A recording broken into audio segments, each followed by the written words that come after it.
Yeah, it's a little bit of a worry that Brunel's got separation from us. It could work out well for us, and it might not. I mean, 8-day leg, you know, the whole way around the world, 24 hours in, we're normally all inside each other within a few miles, and here we are, you know, turn the tides on 100 odd miles that way, and these guys are 80 miles that way, so yeah, she's all on, but we'll just stick to our guns and see how we go.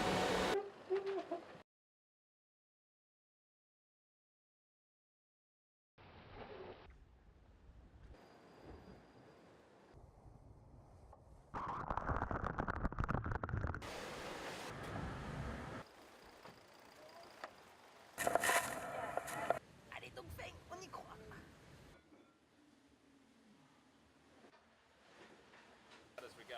I don't know.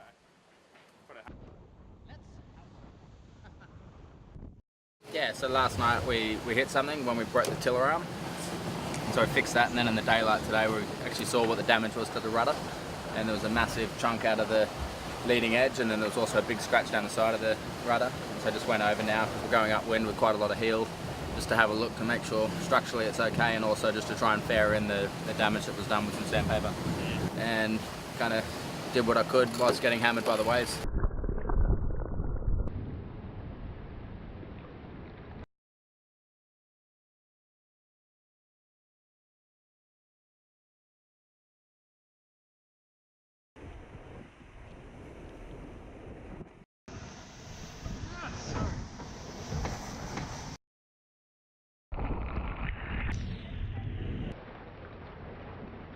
Yeah, it's funny, like, I think when you think of these conditions, you're always like, this is the sort of stuff you want to do, and then actually when you're in them, they're really not fun. They're cool for the first watch, for the first couple of hours, but then they get pretty tedious pretty quickly. You're soaking wet in the bunk's about the only good spot, but even in the bunk, you're getting thrown in and out of your bunk all the time.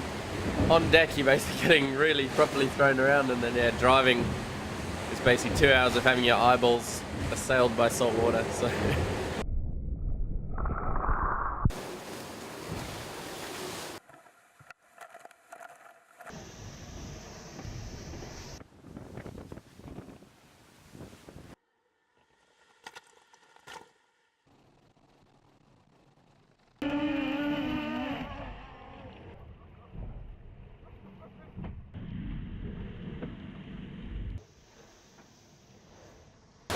Apparently we broke in Abu Dhabi's old speed run, I think it was 550. I actually don't know how much it is, so hopefully nobody else will break our record, because it's of course always nice to have a record, but no records are there to be broken.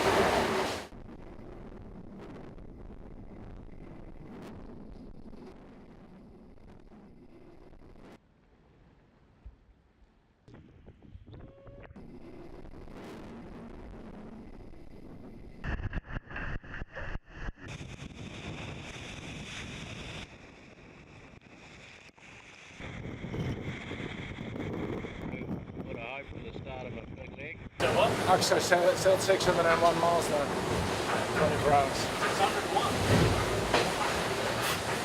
What if I told you that we've got the all-time Volvo record? Volvo 70 as well. Be there if it's more. I would have bet the house you couldn't do 600 in one of these boats. Just isn't possible. Like, just like so happy for the whole team. Everything has to align perfectly to bust a record at this level, and to break it the size that we have is, you know it could be broken again, but it's going to stay for a while, I think.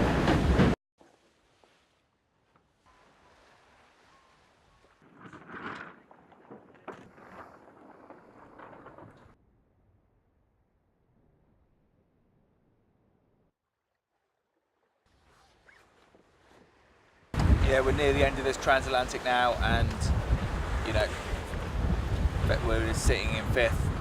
Fest is not far away in fourth, so we're obviously doing everything we can to try to catch them. Obviously, we're hoping AkzoNobel win. Currently, we'll drop to second overall. So yeah, I mean, we lose our overall lead, but it's all still to play for. 2 legs to go. 2 points in it is really nothing.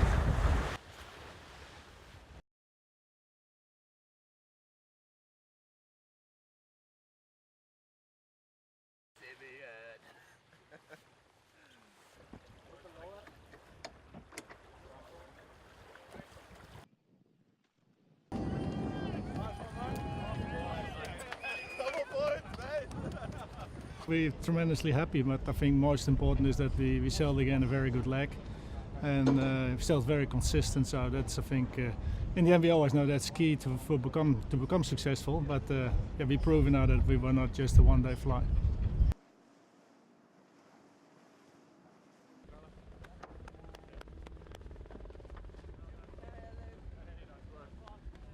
No, absolutely. I mean, you know, sometimes, of course, it's sour to become second, but sometimes it's alright when you know the guy you're trying to beat is giving you the best he can as well. And I can only express how proud I am of the guys on board. I mean, everyone gave it to give everything, and yeah, we broke a world record. So you know, one to remember.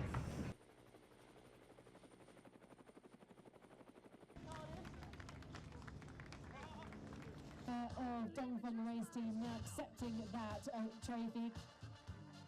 Yes, it's not too bad. It's a very short lead, and we have a new player making a good coming back for the first place. Is Brunel, only 3 points behind us now, so it's going to be a huge fight and big fight with Mapfre and Brunel on the next two legs.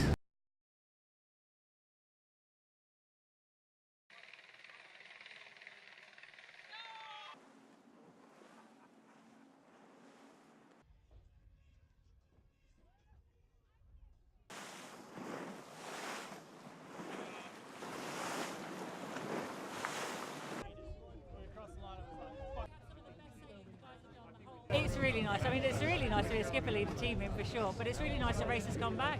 It's how I got into sailing, like watching the race come in and out of the UK, and I think it's quite important. You know, we have a lot of British sailors involved, and it's really nice to have them come home.